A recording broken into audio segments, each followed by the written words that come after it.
All glories to Guru and Sri Prabhupada. Thank you so much for being here. It's a real pleasure to be with all of you after the break. So we'll start with the Mangalacharan and then our discussion.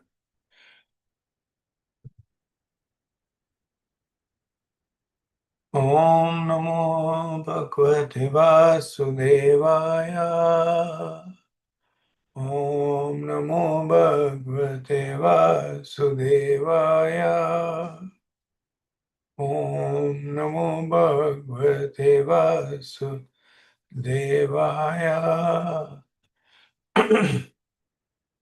Narayanam Namaskrityam Naram Chaiva Narottamam Devim Saraswatim Vyasam Tato Jaya Udirayet Rashtraprayeshu Bhattreshu Nityam Bhagavata Sevaya Bhagavate Uttam Shloke Bhaktir Bhavatir Naishtike Om Jnantimirandasya Jnananjana Chakshurunmilitam Yena Tasmai Shri Gurave Namaha.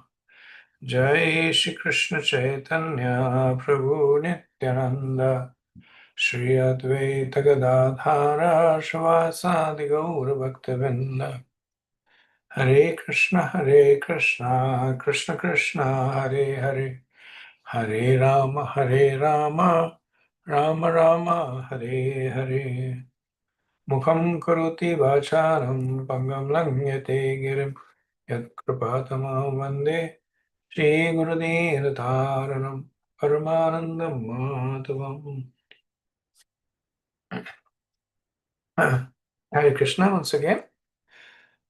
So excited to start uh, a new book, a third book in our Bhakti Shastri series.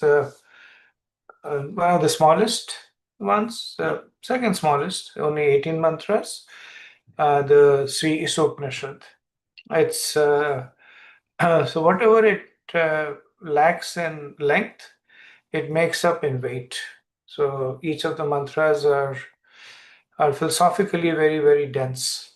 And we will see that Srila Prabhupada has also given um, a fairly wide-ranging commentary on the mantras. I've also uploaded the lectures related to it. There are 20 lectures, 18 for the mantras and one for the invocation, one for the introduction.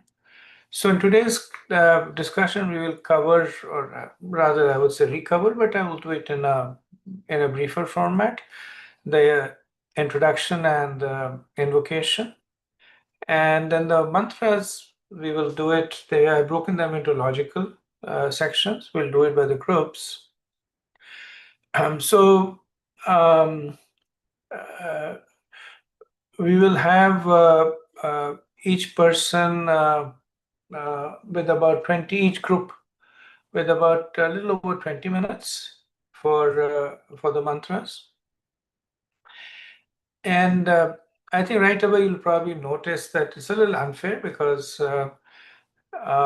most of my lectures on each of the mantra is typically around 40 minutes. And most of the sections are I would say at least 3 mantras. So essentially you're being asked to present something that I spoke on for about 2 hours and 20 minutes. So so what I'm proposing is that so if you look at the mantra, Srila Prabhupada's purport, they're kind of in two parts thematically. One is direct commentary on the mantra. What does it mean? How does it fit over there? So it's the concise commentary on the verse itself. And then there is a longer part of the purport, what I call a Prabhupada's preaching purport, in which he draws the relevancy of that instruction in contemporary surroundings. What are the lessons that we can learn? How do we apply that? in our own lives. And my commentary, my lecture naturally follows Srila Prabhupada's commentary. So that's why they take all the time. What I would ask you to do is when you're presenting in the group, to first, maybe in the first 10 minutes, speak about the philosophical relevance of that mantra. How does that mantra philosophically fit in the storyline of Upanishad? And in the remaining 10 minutes, give a high-level summary of the the preaching purport of Srila Prabhupada, mostly in terms of points. This is what Prabhupada says. This is what says, and if there's any point that you think is important, can expand upon that. So that will essentially give everybody in the group an understanding of both what the mantra is actually, the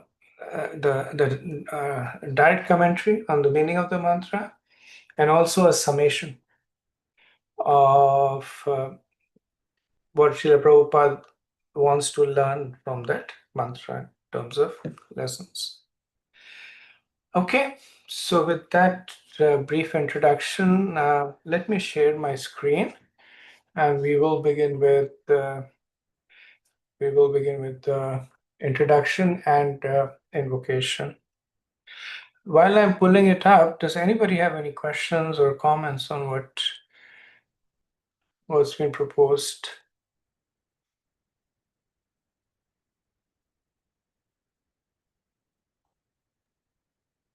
So, Prabhuji, just to clarify from students' perspective, the 20 minutes class is going to be a summary or summation of all the three mantras. We are not going one by one, right? Because that might not scale to the time limit, so to say.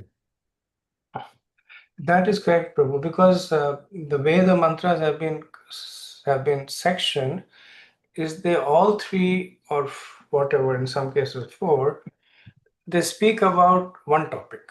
Right. Now they develop that topic, but they speak about one topic. How does knowledge compare to ignorance? One topic, three mantras speak about. What is the real and false objects of worship? Three mantras, right?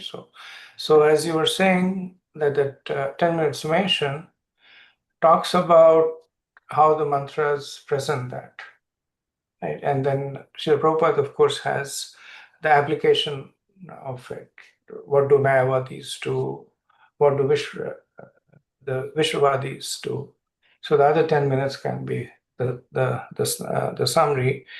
And the challenge, of course, would be to summarize it in a way that all the relevant points are covered briefly.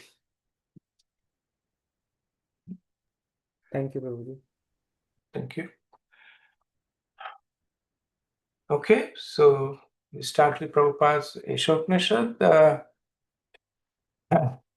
So the Ishopanishad takes its name from the first word of the first verse of Ishopanishad.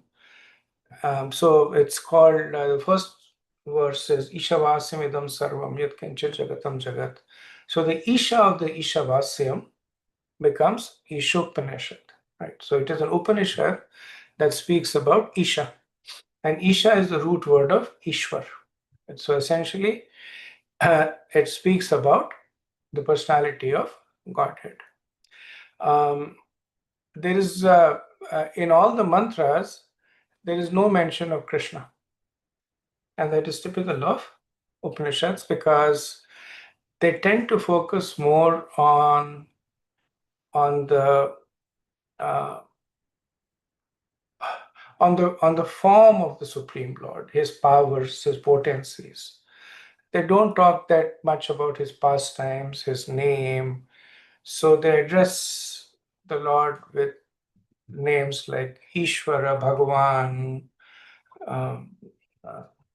Agneya, powerful like fire. So these are known as Gona nouns because they glorify a quality of the Lord. So The Upanishad was first recited by Sambhavu Manu to worship Lord Yagya. And the meter of the mantras and the vinayog, which is the application, it varies with each mantra. So, in the introduction, it's mentioned that there are 4 anubandhas. Anubandhas are the 4 aspects of reading the book. Who is the qualified reader? It said a devotee like Manu. What is the subject? The subject is actually the mercy of the Lord, Davidai. What is the result or the prayojan? That is liberation. And what are the elements connecting these 3? The reader, subject, and result is Sambandh, which is Lord Vishnu and his greatness and his relationships. So, Isoprishad is a little different from the other books because Srila Prabhupada never sat and actually wrote the commentary as he did for the other books.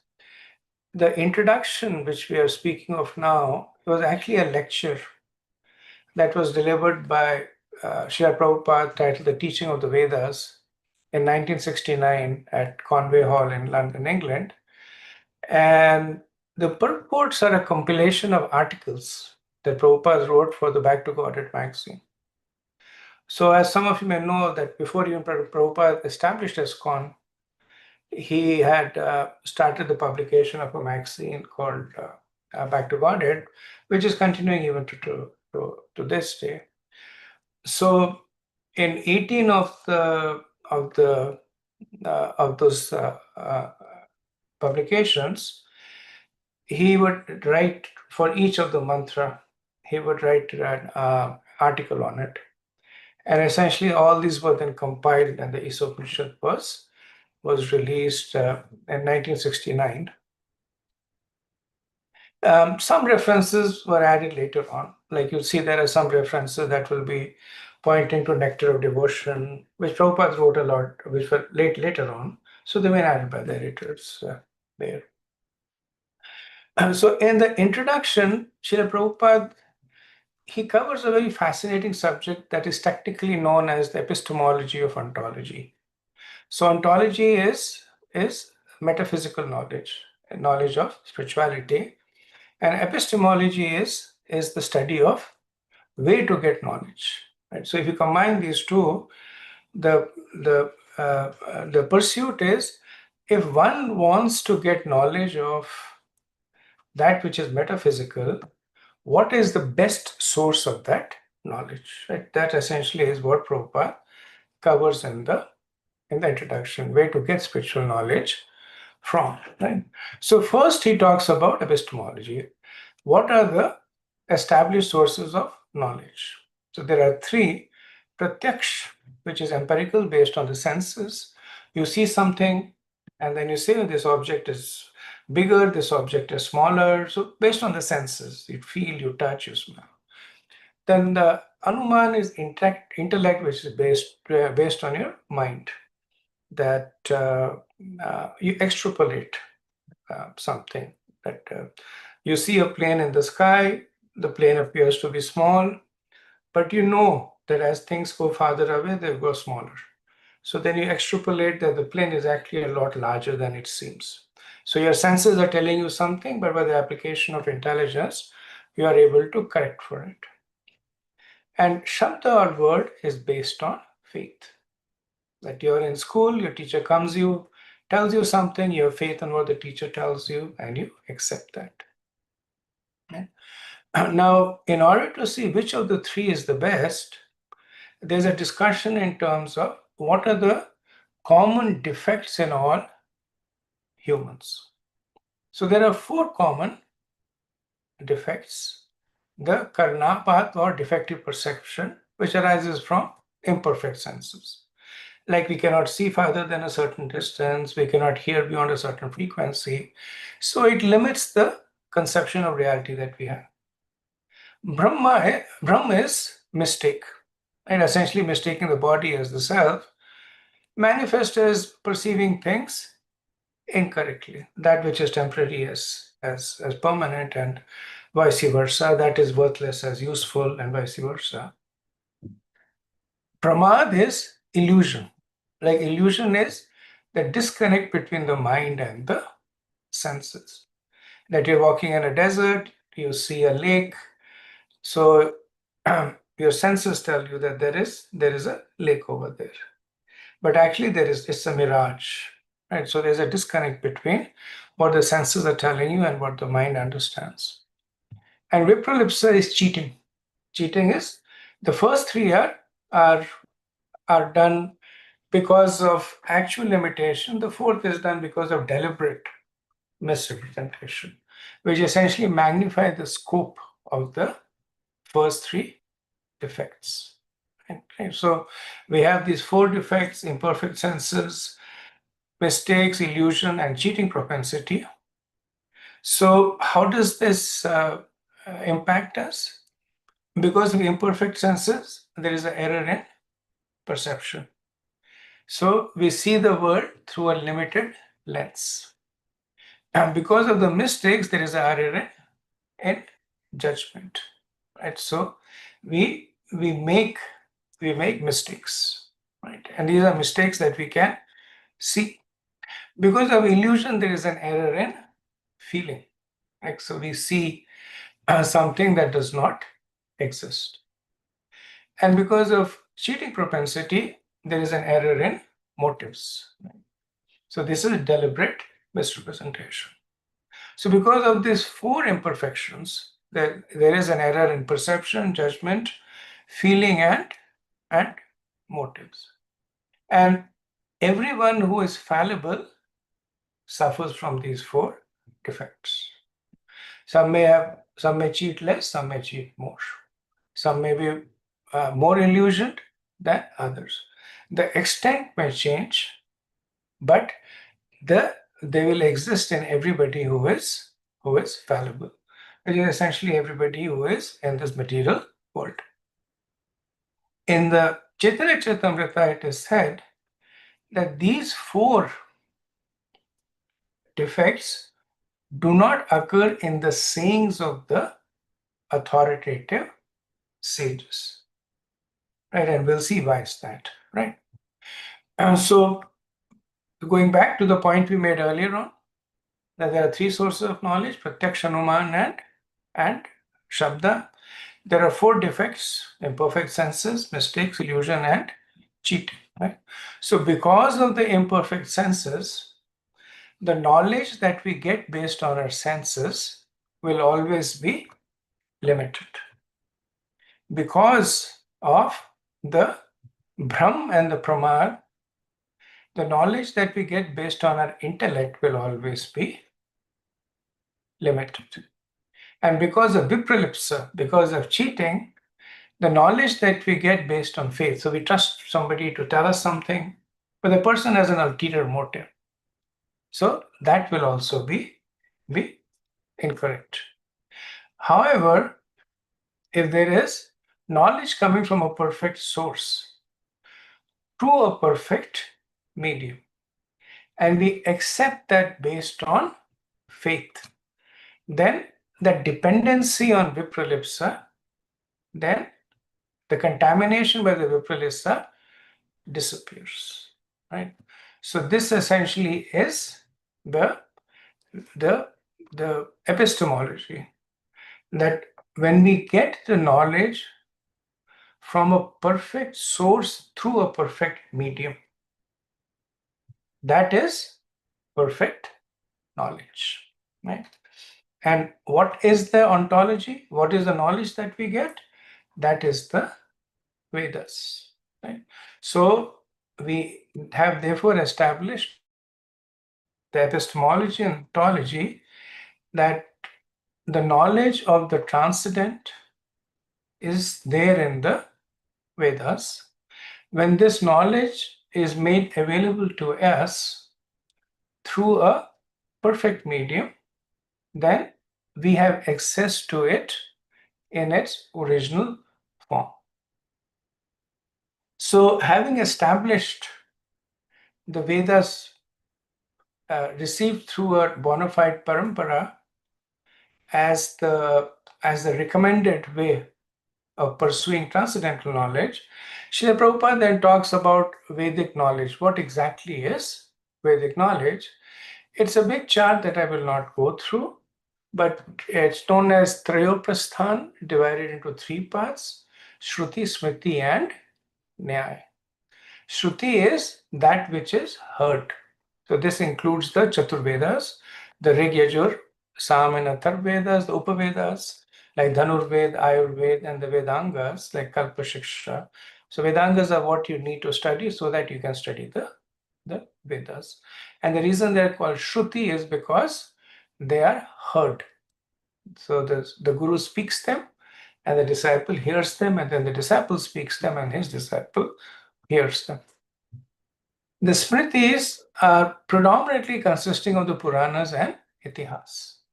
So the Puranas, there are 18 major and 18 minor Puranas. And Puranas essentially are historical pastimes that illustrate the philosophical points that are made in the Vedas. So if we look at each of the Vedas, they're divided into four sections: the Samhitas, the Brahmanas, the Aranyakas, and the Upanishads.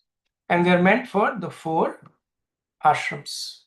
So the Samhitas are for the Grastha ashram, the Brahmanas are for the Brahmacharis, the Aranyakas are for the Vanaprasthas, and the Upanishads are for the Sannyasis. So these points that are made specifically in the Upanishads, they are illustrated in the Puranas. So the Upanishads will make a point that your consciousness at the time of death will determine your next life. In the Bhagavad Purana, there is the pastime of Ajamel, who at the time of dying thinks of Lord Vishnu, and despite leading not a very pious life, his consciousness at the time of death determines his next life. So most of you know that. So that's an example where a principle is illustrated in the Puranas.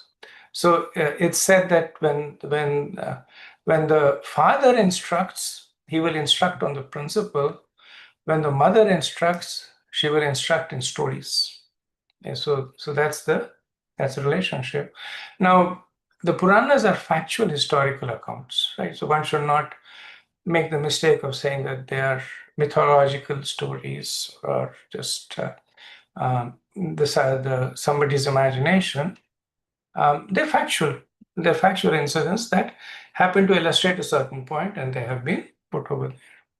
Itihas are also like Puranas. The only difference is that Itihasas are historically chronological. The Puranas do not follow a time order. So in one chapter of the Purana, a pastime that was in a previous day of Brahma might be discussed. The very next chapter may discuss a pastime just in the current yuga. And so they don't concern much themselves with the timeline. Itihasas are historical rendering, which are chronological, and they generally cluster themselves around a personality or group of people, right? So like Ramayana is all about Lord Ram. Mahabharata is all about the Pandavas, right? And they also serve the same purpose of illustrating the philosophical points of the Vedas, right? And then there is the Nyaya. Nyaya is a commentary on the Vedas. So Nyaya is very, very the Vedanta Sutras. They're very terse commentary, right? So one of the example that is given to illustrate it is that we might say that E is equal to mc squared, right? It's an equation. So in the Vedanta Sutra, that equation would be given: E is equal to mc squared. In the Vedas, the theory would be explained that whenever mass gets converted to energy, the factor is the square of the speed of light. And in the Puranas, they would actually have a pastime that would illustrate this happening. That now this is a made-up example, but we can establish the correlation now that the definition of Brahmans, etc., in the Vedanta Sutra is given in 3 words, 4 words, very, very terse sutras, expanded a little bit more in mantras in the Vedas, and further expanded in past times in the Puranas. So this essentially is the summary of the Vedic knowledge, and there is what is known as Gnostic branch, which is uh, atheist. Right? So Astic is one who has take shelter of the Lord. Nastic is the one who does not. This includes Buddhism, Jainism, Charvakism, etc. So Srila Prabhupada makes an interesting point that there is nothing that is not Vedic, because the Vedas themselves speak about atheism. Right? So if you look at the darshans, of the 6 darshans, the darshans like the Vaisheshika, the Nyaya, the Mimamsa, they speak about atheism, right? And they're considered to be part of the Vedas. So what is non-Vedic? Non-Vedic is those that reject the Vedas. Like, not that the knowledge in non-Vedic is outside the Vedas, because that would then impinge on the universality of the Vedas. But non-Vedic means that if I say that I do not accept the Vedas, right, that becomes non-Vedic. Like Lord Buddha, he rejected rejected the Vedas. Same thing with Jainism and Charvakism. They basically came up with philosophy that is based on rejection of the Vedas.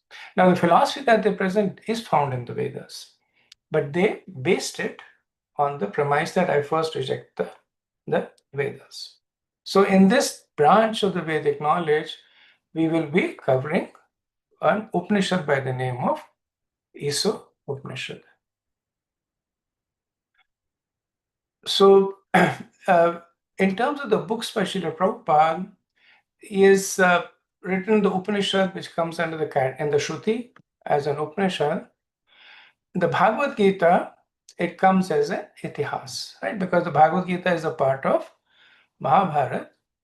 Bhagavad Gita is also known as Gita Upanishad, because the contents of the way the Bhagavad Gita is written is very similar in style to the Upanishads, where every verse, it gives deep philosophical knowledge.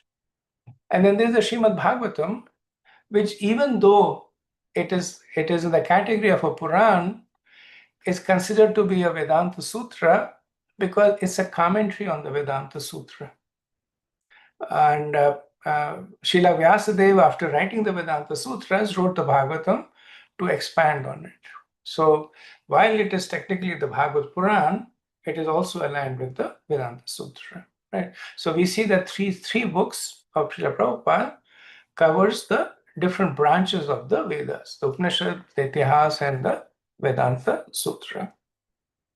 So books like the Bhagavad Gita and Isopanishad are Vedic books, right? They span the Vedas. Srimad Bhagavatam is a book that is preferred by the Vaishnavas. Right? You will not see Bhagavatam too much outside the Vaishnava community. And Gaudiya Vaishnavas, which essentially is what ISKCON, they rely heavily on books like the Nectar of Devotion, Nectar of Instructions, Chaitanya Charitamrita. So in the books of Bhakti Shastri, we have the books that are sadhya. Like sadhya is that define the goal. So the Isa Upanishad and the Bhagavad Gita, they define the goal. In the Isa Upanishad, we are introduced to the absolute truth. In the Bhagavad Gita, the name of that absolute truth is given. Right? In Bhagavad Gita, the name Krishna is given over and over again to describe the absolute truth. Then sadhana is the process to attain that absolute truth. So the what is given in sadhya and the how to is given in the sadhana, which is nectar of devotion and nectar of instruction.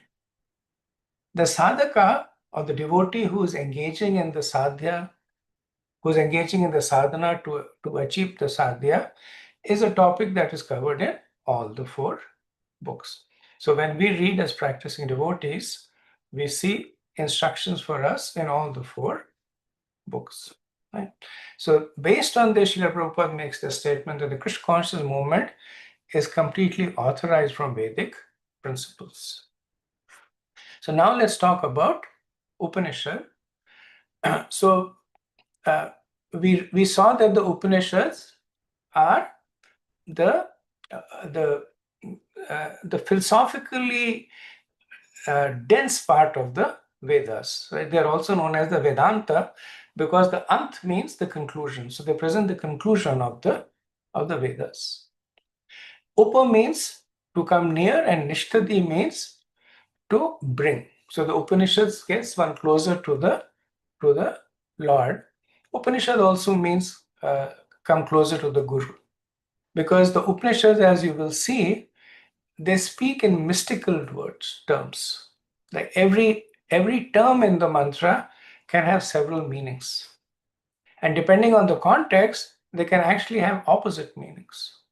So in a way, the Upanishads protect themselves, that if one simply picks it and read it, they may come to all kinds of misleading conclusions. So only when one sits and takes the shelter of a guru, when the Shabda is clear and undisturbed, the Upanishad reveals itself. Okay, so that was the introduction. We will now do the invocation. Om Purnamada Purnamidam Purnat Purnamudachyate Purnasya Purnamadaya Purnameva Vashishyate. The personality of God is perfect and complete, and because He is completely perfect, all emanations from Him, such as the phenomenal world, are perfectly equipped as complete wholes. Whatever is produced of the complete whole is also complete in itself. Because He is the complete whole, even though so many complete units emanate from Him, He remains the complete balance. So this gives us a sneak preview of the complexity of the message that is given in this mantra, and why we absolutely need the shelter of a guru to understand what the mantras are conveying. Right? So as I mentioned, there is no mention of Krishna in the Isopnishat, and Srila Prabhupada uncharacteristically, because otherwise Srila Prabhupada's purport is all about Krishna, Krishna. And but Prabhupada maintains the same mood of the Isopnishat. He does not often mention it. It's not that he does not mention it, but not as often as he does in his other commentaries. Right? So the Om Purnamada is also known as the Shantri mantra. So it is not actually a part of the Isopnishat, but it's an invocation that is chanted. Right? So it is a peace mantra that is chanted before 2 Upanishads, the Brihadaranyaka Upanishad and the Shila and the Shiva Upanishad. Both of them are in the Shukla Yajur Veda. Right? So it sets the mood of the study of the structure, the structure of the mantras that is coming by. So we see that essentially in this invocation, the qualifier Purnam is applied to 5 different aspects. So Om Purnam. So first is Om, and Om refers to the Lord. Right. So and the message is that Krishna is complete. And in the first paragraph of his purport, Srila Prabhupada writes that incompleteness is that of realizations. Like I say Krishna is complete, another person says I don't think so. And Prabhupada's the reason is it is because of the incompleteness of the realization, either because of an dependence on too much on the pratyaksha or the anuman, or getting the shab from a wrong source. Other is that, right? So this is the way of the Upanishads, that they speak in indirect terms. So Om is complete, that is complete, this is complete, Udachyate emanations is complete. and complete minus complete remains complete, right? So essentially that is what the verse is saying. Contextually, that points to the spiritual world, right? So the way to understand is that somebody sitting is pointing to a place that is not where you are. And given that you are in the material world, that is the spiritual world. So Krishna is complete, the spiritual world is complete, and Prabhupada comments on it that this also means that the process to attain the spiritual world is complete, which is the bhakti process. This is again, think of the person pointing, that is complete. This he is pointing to where he actually sits, which is the material world. The material world is complete, which interestingly Prabhupada writes is that the illusory sense gratification is complete. And we'll discuss why he says that. Udachate is emanations. So the emanations point to the jivas, the human forms of life. They are complete. How are they complete? They're complete in the facility to engage in the service of the original complete. So everything that is needed to execute devotional service is completely present in each and every one of the jiva. This point made in the third paragraph. And the Purnasya Purnamadaya Purnamaya Vashishate is that the original complete always remains complete. So one should not think that from Krishna there are countless jivas coming or there are unlimited avatars coming. So then Krishna is depleted. So Krishna always remains complete, just like the emanations will always remain complete. Right? So in terms of the incompleteness of realizations, and this is also a topic of the mantra, Srila Prabhupada explains that those who are exclusively approaching the Lord by Gyan, they realize him in the Sat feature. So Sat means in his eternity feature, that he exists in the past, present, and future. But this feature lacks any personal form, and this is the Brahman realization. Then the yogi who are performing mystic yoga, they realize the Lord in the Satchit, that not only is he eternal, he is also fully sentient. And they realize him as the Paramatma within their heart. And then the Bhakta realizes the Lord in the Satchitanand, that not only is he eternal and sentient, he is full of pleasure. He is Rasaraj, full of all emotions. And they realize him as the original Bhagwan, Sri Krishna. And so Srila Prabhupada explains this completeness in these three ways. Brahman, Paramatma, and Bhagwan. The material world is also complete in its arrangement, and there is complete facility given to return to the spiritual world. Right? So the mantra talks about the 5 kinds of completeness. Krishna is complete, Om Purnam, Jiva is complete, Purnam Udachyate, material world is complete, Idam Purna, Bhakti is complete, and the completeness of Krishna is always maintained, right? So I will not go through this in detail. These are there in the lecture, but the first point is that all the manifestations of Krishna are complete in themselves. But then why do we say that Brahman and Paramatma are partial forms? So it's not impinging on the completeness of Brahman, it is impinging on the incompleteness of the realization. So when a person says that the Brahman is independently complete, that realization is incomplete. When a person says the Brahman is complete and also dependent on the Om, dependent on the Lord, then that is complete realization. Right? So otherwise, it would impinge on the definition, right? That if all the emanations are complete, how can we say Brahman is incomplete? No, Brahman is complete. What is incomplete is when we realize it incorrectly.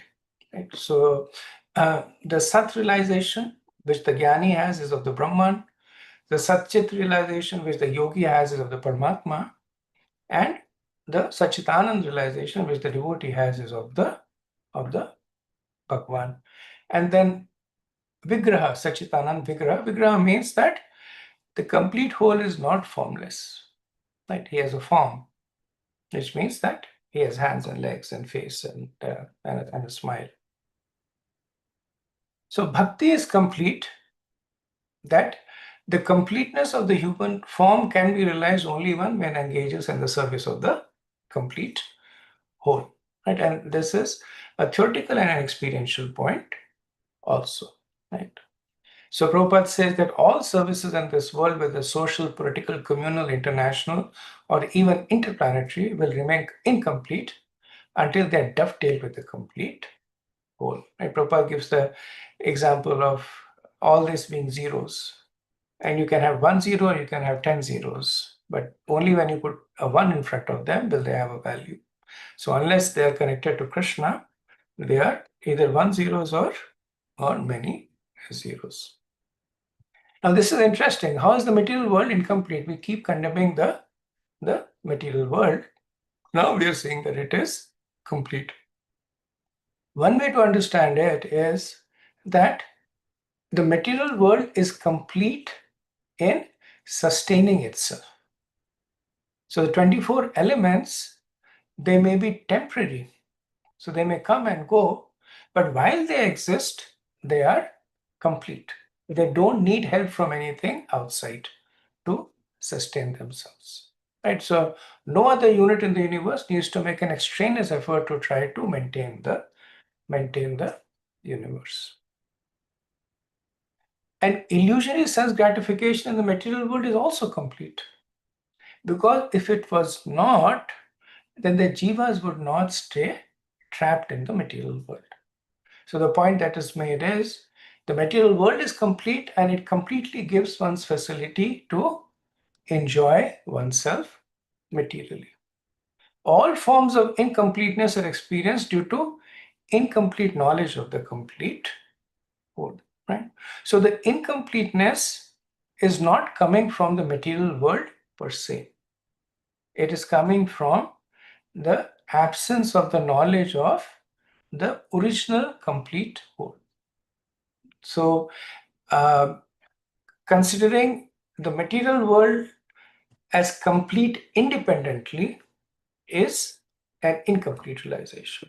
Just like considering the Bhagavan complete independently is an incomplete realization. When we consider the Brahman to be complete and an emanation of the Bhagavan, it becomes a complete realization. Similarly, when we consider the material world to be complete and emanating from the Supreme Lord, then it becomes a complete realization. Jivas are also complete, Purnam Udachyate, which means that all facilities are given to the small complete units, the Jivas, to enable them to realize the complete whole. So there's no excuse for the Jivas to say, I'm too small, I'm too insignificant, the Lord is too infinite. This mantra is saying all that is true, but the same infinite is also giving you the ability to realize Him. So Purnam Udachyate, right? And same statement again, that incompleteness is due to incomplete knowledge of the complete whole. And the point that is made in Isopnishad is when the jiva does not realize this Purna Mudachyate, then they fall down further. And perfection for them is to realize this completeness. The fifth is that completeness is always maintained, right? So this is kind of what Prabhupada says. ఇప్పుడు time లేదు మరి నీకు ఎప్పటి నుంచి చెప్తున్నా నేను పోదాం పోదామని ఎన్ని గంటలకు పోతావు గోశాలకు అది చెప్పు నాకు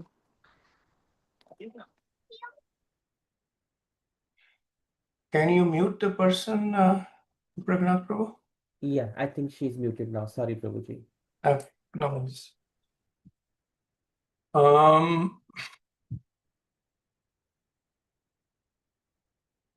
So Prabhupada would say this is like Vedic mathematics, that 1 plus 1 is 1 and 1 minus 1 is 1. Like, or saying that infinity plus infinity is infinity and infinity minus infinity is infinity. So the Lord is infinite, the material world is infinite, the jivas are infinite. So you take infinity away from infinity, what remains is again infinity. And from a more practical perspective, it demonstrates that the personal form of the Lord is not diminished by his expansions or incarnations or emanations. It's not that the Lord says that I have 25 billion jivas that have emanated from me, and now I'm now reduced to half what I was. So the Lord maintains his completeness, and we have experiential knowledge. Like a parent with a man and a woman may come together, and they may have 10 children, and they remain the same. It's not that every children that they're born, they start becoming a 10 smaller or whatever, right? So that of course is material, but it gives us an understanding about the infinity maintenance of the Lord. And this aligns with the Bhagavatam, monthly 28, where it is Harite Shamsa Kalapumsha Krishna Astu Bhagwan. And that all other partial incarnations are dependent on Krishna, and Krishna is the original complete. So conclude with leaving you with the flow and the structure of the Upanishad, and that will also explain how the mantras have been broken between the 6 groups. So the first 3 mantras, they talk about living in harmony with Krishna. Then mantras 4 and 8 talk about the vision of a devotee. Mahabhagavat means vision of an advanced devotee. Mantras 9 to 14 talk about the right and wrong practices and the corresponding right and wrong destinations. And the final set of 4 mantras, 15 to 18, are prayers by the worshipper. So in the first section, the first mantra talks about the position of Krishna. The second mantra talks about the need to perform karma with jnana. Right? So this will talk about. So the first talks about the Ishavasyam, about Krishna Ishavasyam Idam Sarvam. The second talks about how to live in that consciousness, understanding that Krishna is the proprietor for everything. And the third talks about what happens when you do not live in that consciousness. So the point is made both by positive and negative enforcement. Then in the vision of the Mahabhagavat, the first 2 mantras talk about the greatness of the Lord. So here I'm using Krishna, like I said, we are kind of it is instinctive for us. In the Upanishad, Krishna is not used. Just the word Bhagwan or Om is used. So you can mentally make that mapping. And so 4 to 5 talks about Krishna's greatness. 6 to 7 talks about his potencies. And the 8th mantra it's a more poetic rendering of the vision of the Mahabhagavat. It's what is called as a Puranic rendering in an Upanishad. Third section is perhaps the most interesting. It talks about the first 3 mantras talks about the right and the wrong knowledge, right and wrong pursuit of knowledge. 12 and 14 talks about the right and wrong object of worship, right? And so they kind of pair one another. That if one follows this kind of vidya, this is what they will worship, and this is where they will go. Right? So these 6 verses come in couples. The 9 verse mantra pairs up with 12, 10th pairs up with 13, and the 11th pairs up with 14. And in the prayers of the Upanishad, the point is made that the mercy of the Lord is the only means of liberation. So in conclusion, the invocation talks about how the absolute truth is that from which everything emanates. And as I mentioned, the Upanishads state in a concise form, and this is also expanded in the Bhagavatam in chapters after chapters, pastimes after pastimes. And the same point is also illustrated in the Bhagavad Gita. Right? So then the point also made is the absolute truth must be consciousness, Swarat, right? So here Prabhupada is is pointing to the first verse of the Srimad Bhagavatam. How the Bhagavatam begins with the conclusion of the Upanishad. The whole summary of the Vedic knowledge is the Vedanta Sutra. And the Vedanta Sutra is explained by the writer himself in Srimad Bhagavatam. So this is Prabhupada's final request. We finally request that those who are actually after Vedic knowledge to try and understand the explanation of the Vedic knowledge from Srimad Bhagavatam and Bhagavad Gita. Right? So in the Bhakti Shastri, we do the Bhagavad Gita, and the course that we do after that is the Bhakti Vaibhav, in which we do the Bhagavatam, or at least the first 6 cantos of the Bhagavatam. Okay, so I will end over here and see if we have, so we have about 8 minutes. See if you have any questions or comments. Yes, please, Shipadma Manjri. Hare Krishna Prabhu, when you were talking about morphology, I was remembering, my Guru Maharaj was talking about, Srila Bhakti Siddhanta, has an article, Vedanta, morphology and ontology. Is that article explaining, what Vedanta is? Would it be something like the Upanishad explaining? Absolutely. So the commentaries, so this gets spoken about it actually towards the end of the Bhagavatam, that the commentaries or the articles that are written by those who are themselves either liberated or connected to those who are liberated are in the same substance. So the commentaries of commentaries of Srila Prabhupada and the other acharyas like Vishwanath Chakravarti Thakur, Rupa Goswami, they're all in the line of Shabda Praman, the perfect source being revealed through the perfect medium or the series of perfect mediums. Thank you, Prabhu. And I don't know if I got it right during your lecture. You were saying the online recording. You were saying that Saibhava Manu, when he was attacked by demons, he prayed to Lord Yagna. Those are the mantras? That's the Sri Upanishad? So that is the Yeah. source of the Upanishad, that Swayambhavu Manu was once in meditation and he was attacked by powerful Rakshasas, and in order to protect himself, he recited this in glorification of Lord Vishnu. And then the form of Lord Vishnu at that time was Lord Yagya. So he came and he killed the demons and avoided fearlessness to Swayambhavu Manu. So we also have the same benediction, that if you study the Isa Upanishad with faith, then we also are awarded the same kind of fearlessness. Thank you, Prabhu. Thank you. Chaitanya Ras Prabhu?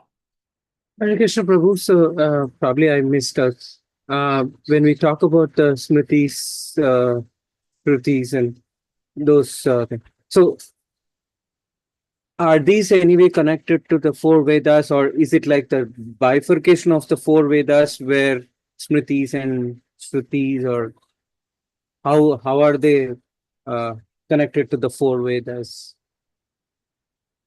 So the Vedas are, so if you go top down, it comes in, it is Tiruprasthan, Shruti, Smriti, and Nyaya. Yeah. So under Shruti, which is heard, which is essentially received through oral tradition, we have the Vedas. And under the Vedas, we have the Chaturvedas, the Rig, Sam, Yajur, and Samved, right? We have the 4 Vedas. Each Veda is further divided into 4 sections: the Brahmanas, the Aranyakas, the Upanishads, and the Brahmanas and the Samhitas. So Prabhupada explains this for us to understand where does the Upanishad sit. So it sits in the Yajur Veda as the 40th chapter in Krishna Yajur Veda. Thank you, Prabhu. Sure.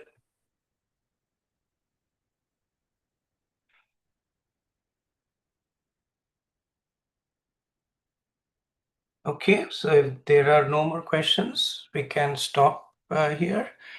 And then next week onwards, look forward to hearing your wonderful presentations, and we will, as usual, have some time towards the end for discussion. Thank you very much. Srila Prabhupada ki jai. And I think I also wanted to put in a plug for the NOD exams. So I see that quite a few of you have taken, but there are some that haven't. So please do take it before the window to take that exam closes. You're almost there, right? So just persevere. Shri Prabhupada ki jai. Hare Krishna. Hare Krishna. Thank you. Thank you, Prabhuji. Hare Krishna. Hare Krishna, Prabhuji. Hare Krishna.